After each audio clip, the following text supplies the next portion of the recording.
সম্মানিত উপস্থিতি, আরেকটা বক্তব্য দেই। এই দেশের মালিক হিন্দু, খ্রিস্টান, বৌদ্ধ, ইহুদি, নাসারা, মুসলমান সবারই তো। সবাই কথা বলেন না কেন? এই দেশে যদি কেউ অন্যায় করে আমরা তার অন্যায়টা ধরিয়ে দিব। আমরা যদি তাকে শোধরাতে না পারি আইনের মাধ্যমে তাকে শোধরানোর চেষ্টা করবো, তাই না?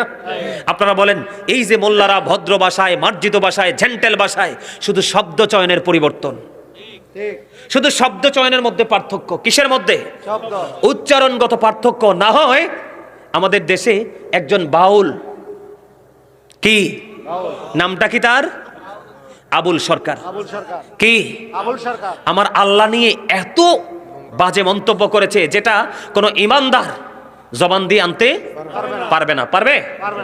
মানে এটা শুনতেই মনে হয় যেন ঘাটা বার হয়ে গেছে, তাই না? এরকম না? আবুল সরকার সে অন্যায় করেছে, অনেক বড় গুস্তাখি করেছে, যার অপরাধরা ক্ষমার যোগ্য, তার বিচার আমরা চাই, চাই না? তার আমরা সঠিক বিচার আমরাও চাই, তার মৃত্যুদণ্ড, ঠিক কিনা বলেন? তবে মৃত্যুদণ্ড চাওয়ার আগে আমাদের যেই মানুষগুলো আছে তাকে তওবা করার সুযোগ দেওয়া উচিত। কথা বলেন না? কারণ আদম হাওয়া যখন গন্ধম খাইতে আল্লাহ না করলো, তারা খেয়ে ফেললো। খাওয়ার কারণে আল্লাহ কি করলো? আল্লাহ বলল, কুল নাহবিতু মিনহা জামিআ। আল্লাহ বলেছেন, you get down all from here. জান্নাত থেকে বের করে দাও। জান্নাতে পোশাক খুলে তাদেরকে বের করে দিল। কানতে কানতে কানতে কানতে আল্লাহ তাদের তওবা কবুল করে নিল।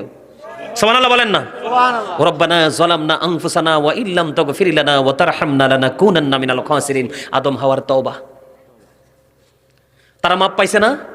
আরো জোরে বলেন। বুখারী মুসলিম শরীফের মধ্যে আসছে, এক লোক 99টা খুন করছে।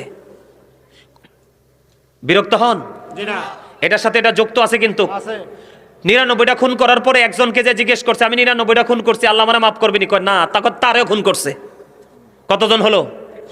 100 জন খুন করার পরেও আল্লাহ রাব্বুল আলামিন ওই ব্যক্তিটাকে তওবার কারণে জান্নাতি করে দিছে।